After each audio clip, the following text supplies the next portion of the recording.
America साफ तौर पर जानता है कि इस इलाके के अंदर उसको सबसे बड़ा जो चैलेंज है वो चाइना की तरफ से।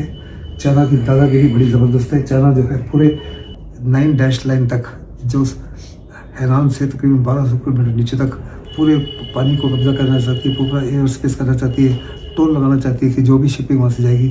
और अमेरिका की अपनी शिपिंग ही ऑलमोस्ट 35 to 40% इधर से होकर जाती है।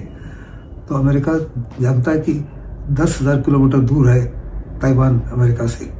इस इलाके में चाइना का मुकाबला करने के लिए उसको एक हिंदुस्तान जैसे देश की आवश्यकता है, बड़े देश की आवश्यकता है, बड़े देश की आवश्यकता है। इसलिए हिंदुस्तान को एक स्ट्रॉन्ग नेशन के रूप में खड़ा करना चाइना का नेशनल इंटरेस्ट है। इसी माफिक रशिया का भी एक strong India is interest of Russia. और पुतिन ने साफ तौर पे कहा कि हम चाहते हैं कि हिंदुस्तान स्ट्रॉन्ग बने, क्योंकि पोटेंशियल खतरा रशिया को भी चाइना से, अमेरिका को भी पोटेंशियल खतरा चाइना से है। सर यहाँ पे बहुत कंफ्यूजन है। अब ये तो माना जाता है कि चाइना और रशिया दोस्त है, और आप कह रहे हैं कि पुतिन भी ये समझ रहे हैं और रशिया भी यही समझ रहा है कि पोटेंशियल खतरा चाइना से। ऐसा क्यों सर? रशिया की पॉपुलेशन 130 से 140 मिलियन है, चाइना की पॉपुलेशन 1450 मिलियन है। चाइना ने बहुत बड़े पैमाने पर रशिया के कई इलाकों के ऊपर इंक्रोचमेंट कर दिया है। रशिया को जबरदस्ती इसको नजरअंदाज करना पड़ रहा है।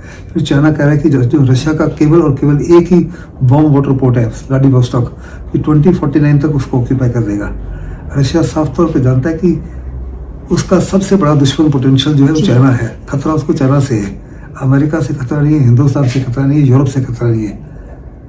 और इसी को निगाह में रखते हुए चाहता है कि हिंदुस्तान को स्ट्रॉन्ग बनाया जाए ताकि हिंदुस्तान चाइना को चेकमेट कर सके।